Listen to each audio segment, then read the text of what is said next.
Hello. This lecture is about media, and in particular the role in which media play in the political system.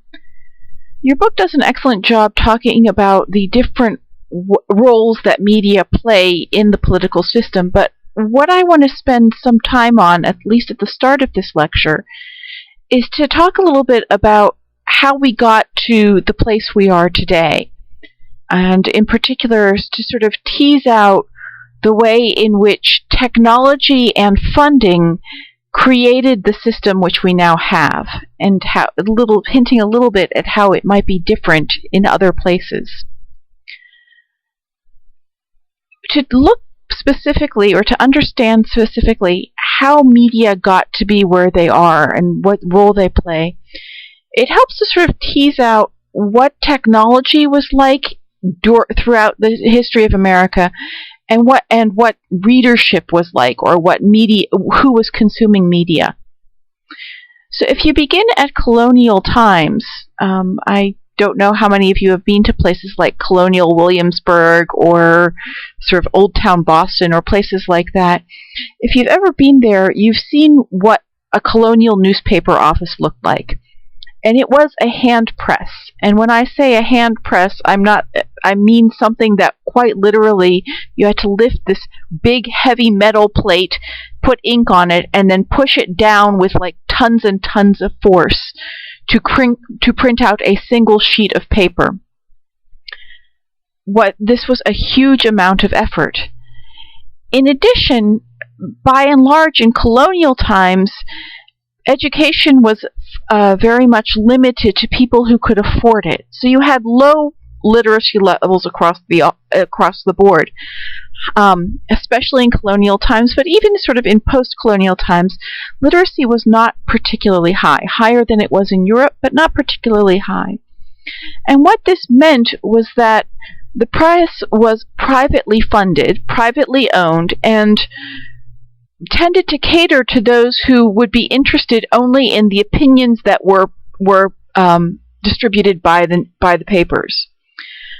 Most newspaper offices also had what was known as a broadside, either a large poster or a large chalkboard outside their offices where they would write in chalk or print out the major news of the day in big, sort of very short headlines and bullet points. But any details or anything else would require you to buy the newspaper, and this was sort of by and large for people who had the time and the education and everything else to be able to pay for it. In other words, what you had was a media that was privately funded by people who had a particular interest. And of course, this meant that the media very much catered to those who were able and desirous to pay for such a subscription. Technology changed in the 1800s with the invention of the Rotary Press. And what the Rotary Press was basically a way of printing out what used to be a big, flat, heavy news plate, which would, like I said, weigh seriously 100 pounds. And instead you made this into sort of a cylinder.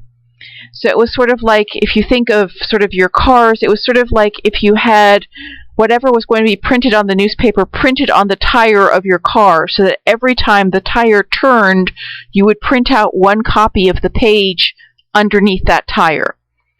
What it meant was that instead of pushing down with all your weight, you just had to push to keep it rolling, and this was much easier.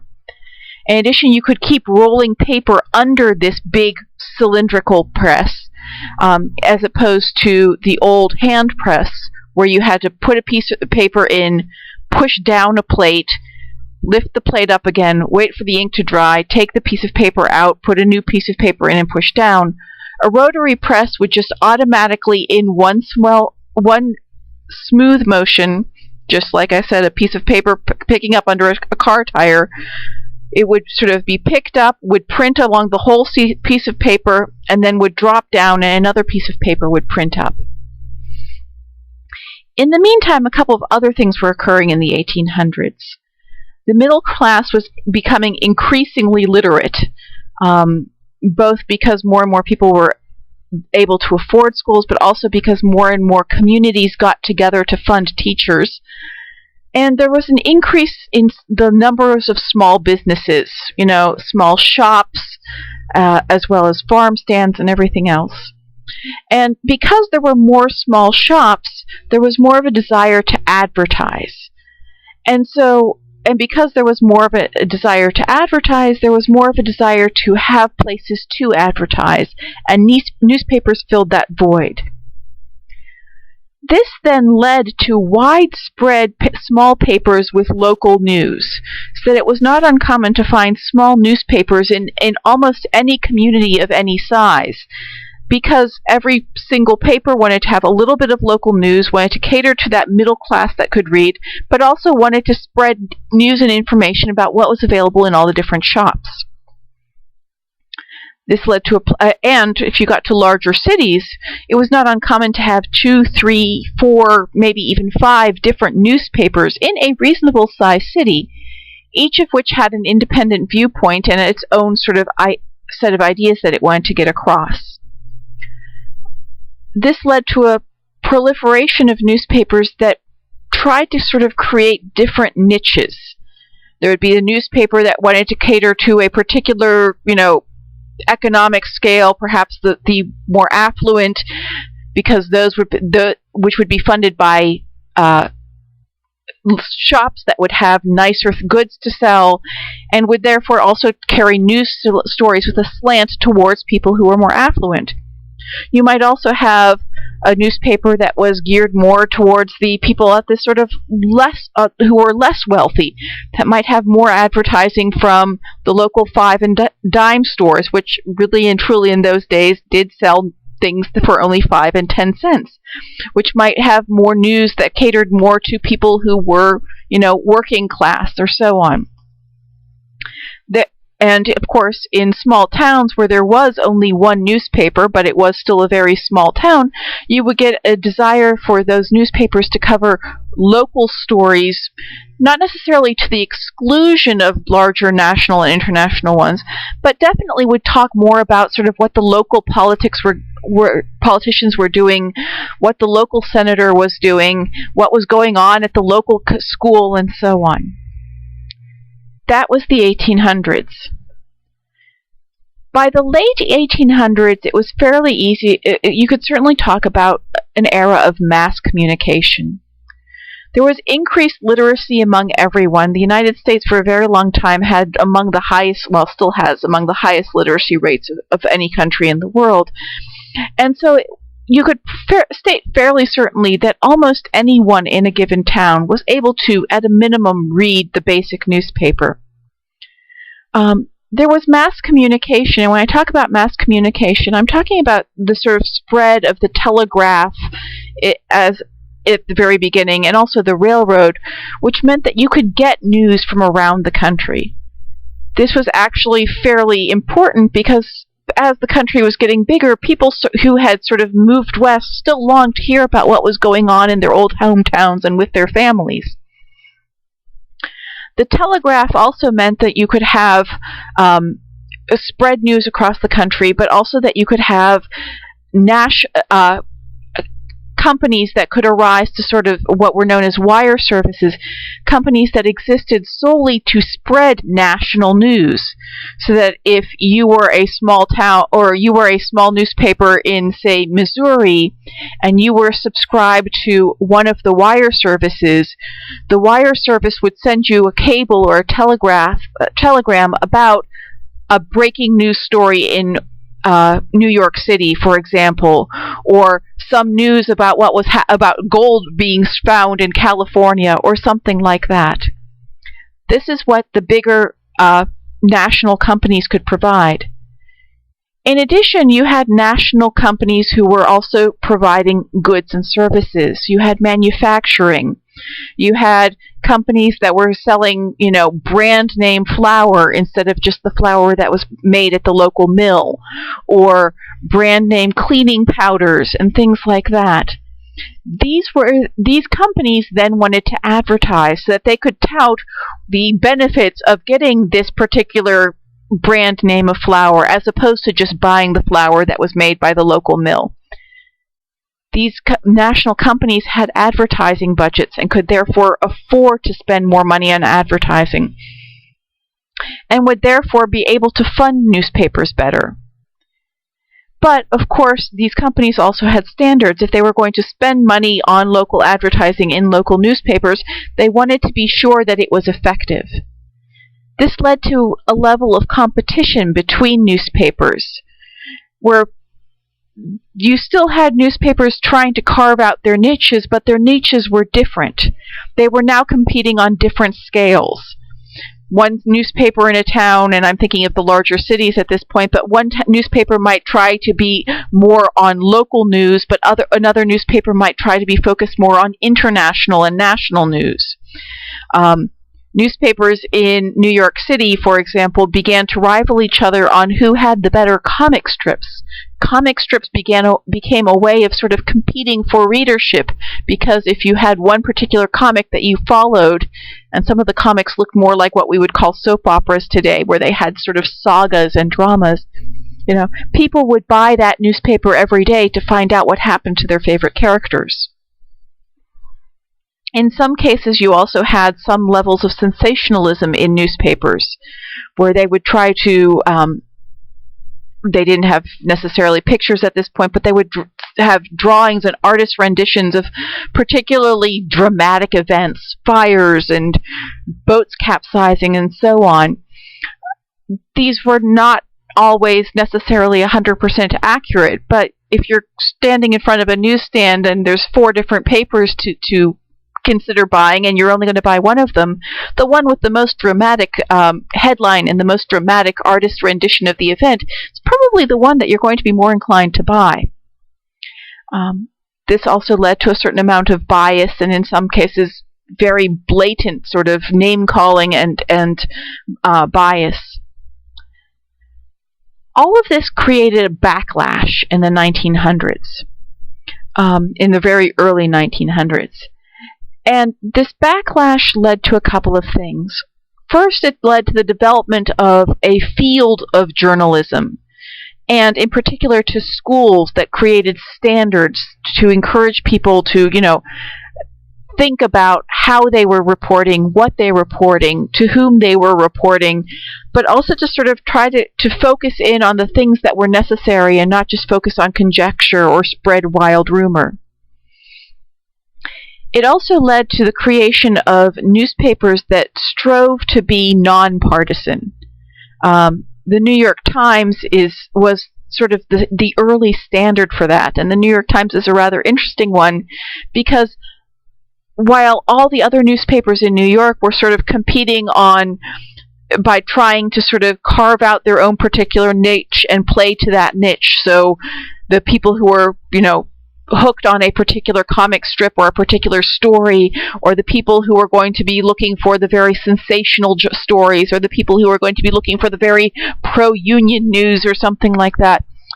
The New York Times strove to be none of those things and strove to carve out a niche for people that wanted news. Their slogan, ironically, was "all the news that's fit to print," which meant that they sort of intentionally excluded things that they thought were unfit to print. Rumors, sensationalism, that kind of thing. And among the things that they decided were unfit to print were comic strips, which is a rather interesting thing if you think about it. This was the early 1900s. After that, you start getting a whole series of technological advances, which once again influence how we get the news. The first was the advent of radio in the 1930s and 40s. And radio, even though we don't think of it very much today, was actually a bit of a breakthrough for a couple of different reasons. First, radio allowed people to talk without editors' interference. If you think about, the president making the State of the Union address, for example, well, when that was covered by the newspapers, the president, the speech would be printed perhaps in its entirety, perhaps not, but an editor of a newspaper could put a paragraph ahead of it or a paragraph after it, or could even break up the text in between and sort of offer the editor's interpretation of what the president said. The editor, for that matter, could run a sort of a column with the State of the Union address on one side of the newspaper, and the editor's opinion about whether or not the president was lying in each of these statements on the other. Not that that necessarily happened, but it was possible. Radio allowed people to break free of this interference. If a radio was going to broadcast the State of the Union address, and they did, there might be an introduction, but the editor wouldn't know what the president was going to say, so you pretty much had the broadcast happening as it was happening, and an editor couldn't necessarily cut in to interject their opinion. Radio also brought the ability to bring what we now call breaking news, things that happened as they were happening, and it allowed people to be a lot more instantaneous.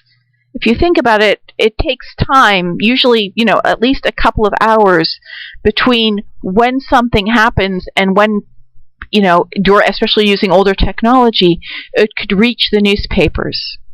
Radio had the ability to be almost instant. And even if you couldn't do on radio what we're used to seeing on television now, someone standing next to the fire on Main Street with a microphone in their hand and a camera pointed at them, you didn't have that very early on. But you certainly had the ability to break into programming and announce that something had just happened. And that happened fairly recently. That happened regularly enough. Radio also, for the first time, was a medium that allowed news to reach those who were not literate or had enough to be able to read the newspaper on a regular basis, and could still give them the news, and for that matter, could also give them the editor's opinions of the news. That said, it's important to realize that radio had its own limitations. And in particular, there was a lot of radio broadcasts, especially in the beginning, were much more expensive. And if you think of the cost of a radio broadcast versus the cost of publishing a newspaper, radio was much more expensive. In addition, it's important that we can't really forget that, especially early on, the cost of a radio was also expensive. So you weren't necessarily going to be reaching the people who couldn't read right off the bat, because those people also probably couldn't buy a radio that quickly. These high costs led to a tendency to develop radio networks, which would then do the same thing that those wire networks did. They would provide news outlets and news sources so that a radio station, again, I'll pick Missouri, would still be able to get a broadcast or a news story that was originally broadcast in Pittsburgh or New York or Los Angeles or Chicago. This cut down the costs quite a bit, but again, it did sort of limit the ability to sort of have a local news versus a national news. There was also a question of limited time. Because radio was so very expensive, they tried to create segments. Moreover, because people were going to be listening for a set series of time, radio, especially initially, was a lot like broadcast television is now. You had a schedule, and so the news would come on at a certain hour, and then a radio drama or a play would come on at another hour. So you had to figure out what news stories you were going to put into that half-hour news broadcast, or initially it was only a 15-minute news broadcast. A newspaper, in contrast, had unlimited time, unlimited space. They could print as much as they wanted as long as they didn't go way over their budget for their costs. One of the interesting things, however, is that because of, in particular, radio networks and the fact that you were getting these broadcasts that were coming from all these cities around the country and being done by local journalists and then resent on airways in Missouri, Nebraska, Kansas, you got the advent of what was known as national news, meaning that if there was some great event that was happening in Washington, D.C., well, the radio network would have a reporter in Washington, D.C. who would be recording a news item about that. And that same news item would be played on the radio in Kansas, and would be played on the radio in Missouri, and would be played in the radio in Chicago. The whole country got the same story on that network. If you contrast that with what happened in a newspaper, where a wire service might send the details of what had happened, but a local editor or reporter could still put their own spin on it. This was a huge change. Sociologists and other people have sort of said that since the 1940s and when radio became widespread, we've gotten a lot less dialects. We've become a lot more of one country, because we hear the same things and we hear people speaking the same ways now. Whereas prior to radio, each small community had their own way of speech and their own way of thinking. Radio, therefore, marked a huge shift in how media and how news was portrayed. This shift continued through the 1960s with the advent of television, because television led to even more nationalization. Television had all the advances in the mass communications abilities of radio, and it had pictures. What this meant is that television still had the ability to tell dramatic stories, but it tended to choose particular stories. It tended to choose the stories that were more dramatic. What you would see, especially what you would see earlier, is if you were watching or listening to the local news, radio would be far more likely to broadcast the speeches, the big events, the senator coming to visit his district, the mayor making this state of the city address, the great ribbon cutting of the opening of the new hospital or the new school. Whereas television would show the news events that had some dramatic piece of visual art to go with it. They would cover the fire. They would cover the people crying after some great tragedy, as opposed to the politician making a speech about some great tragedy. They would show the ribbon cutting of a new school and a new facility, because they could show the tour of that new facility.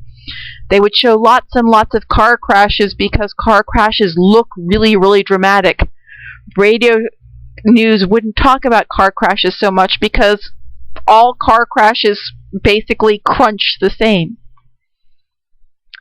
And it's important to realize that television, because of the cost and because of the sort of dramatic nature of it, led to even more nationalization. And as we got into after the 1960s, by the late 1980s, early 1990s, as we get into cable television, you have even more nationalization.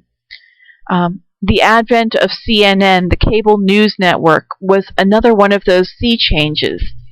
Because prior to that, what you had was local affiliates of national networks. So NBC, ABC, CBS had sort of the national news, but it was still controlled in local news segments and by local news channels.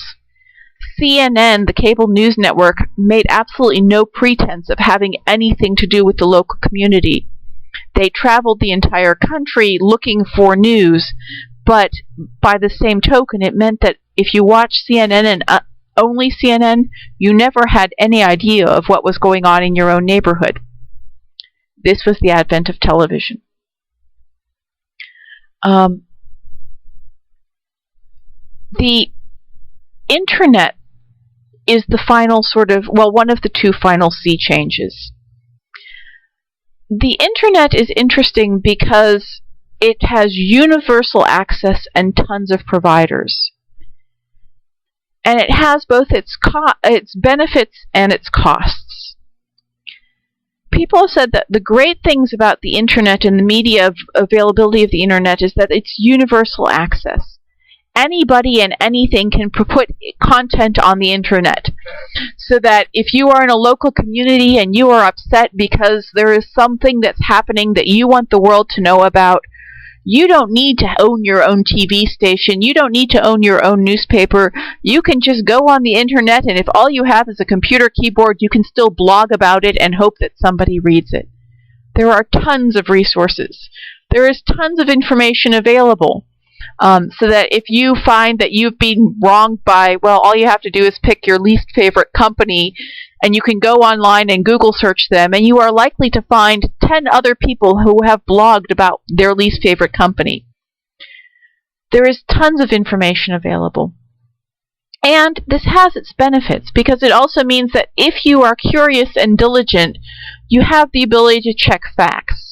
You're not relying on the old editor of the newspaper or the old editor of the TV or radio show to necessarily, you don't have to trust them and rely that they have checked the facts and that they are being honest and accurate. You can check them yourself.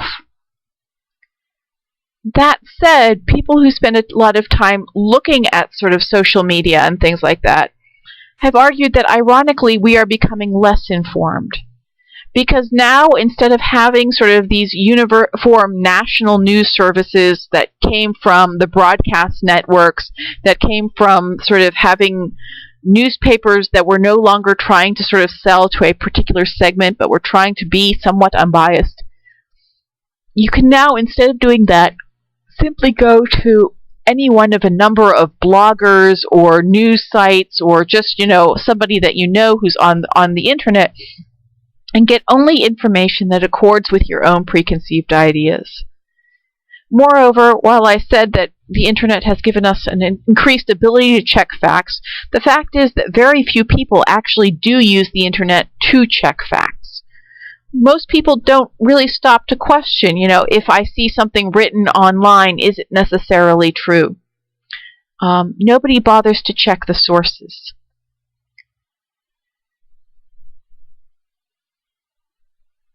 Your book talks about several key roles that the media can play. And as we talk about them, it's important to sort of make sure that we kind of talk about to what extent these are still happening. Your book only lists 4. There are, in fact, 5 kind of roles that the media can play. The first is the signaler role. This is what you see anytime there's breaking, what your regularly scheduled broadcast is interrupted with a special message. The signaler role is to alert public to developments as soon as they happen. If there is a tornado that's rushing across the country, the media will signal us to that. But, this can also be used to political advantage. Ask people of, I've decided now that I'm old enough to know this, that every generation has their sort of, where you were when this happened moment. For people who were alive in the 1950s and 1960s, you can ask them, and every single one of them will know where they were when President Kennedy was shot. Why? Because the media, in their signaler role, went and basically stopped every single broadcast, put everything on the radio and the television. Everyone knew within a few moments of it happening that the president had been shot. And it's not just that one. As I said, I think every generation has one. My generation, I was in between the two generations. Mine was the moment that the space shuttle blew up, because that was another moment where, quite seriously, it was on the radio, it was on the television, and people knew within a few minutes. If you were in school, teachers heard it on the radio in the teacher's lounge and came in and informed their students. The following generation is what happened on 9/11. And again, that was, those of us who all remember that one, that was being broadcast for 24/7, but the first broadcast went out within about 10 minutes of the first airplanes crashing into the towers. I know because I was at work, and we all got one phone call that says, "Have you turned on the television?" And it didn't even matter what TV station you turned on to.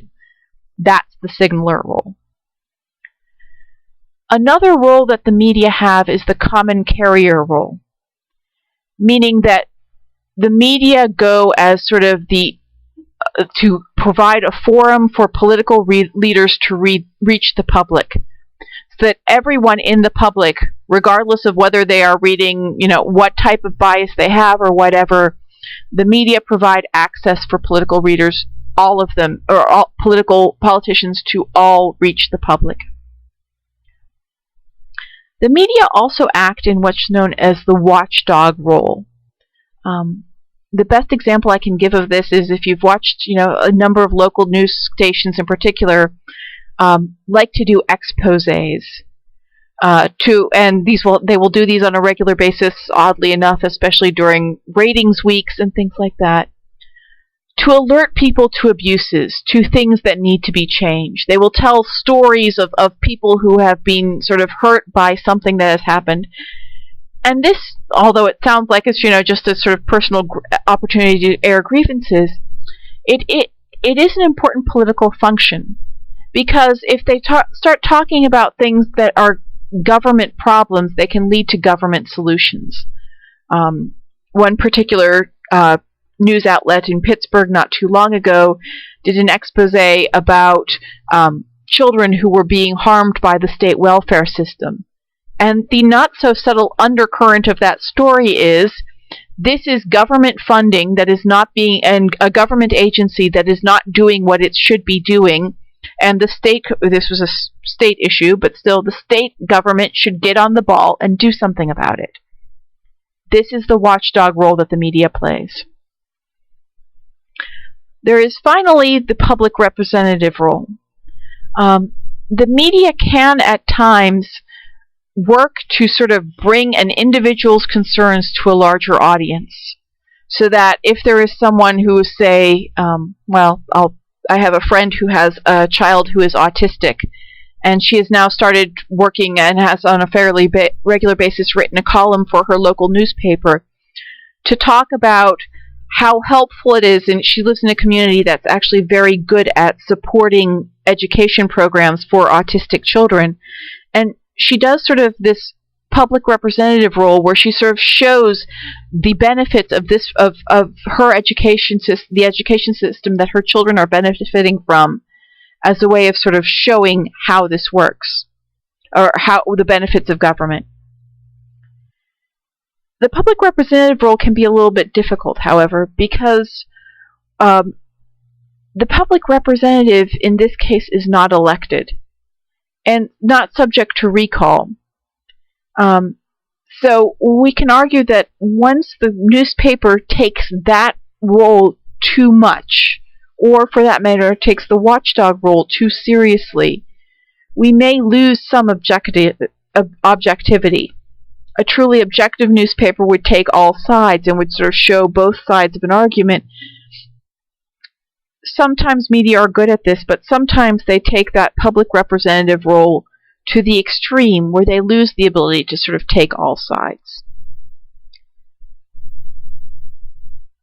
Understanding the role of media is important. Understanding what media is targeting is also important.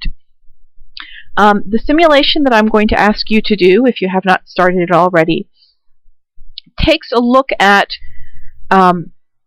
media in the 21st century, and in particular is going to ask you, I'm going to once again assign you a role and ask you, if you were sort of writing or the editor of this particular type of news outlet, and there's going to be a couple of different ones, what would you do?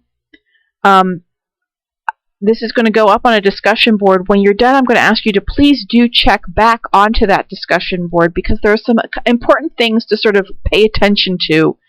I'm not going to reveal them right now, but do please look for my final comments when everyone is done on the discussion board. That's all I have on the media for this lecture. As always, feel free to get in touch with me if you have any questions. Have a good day.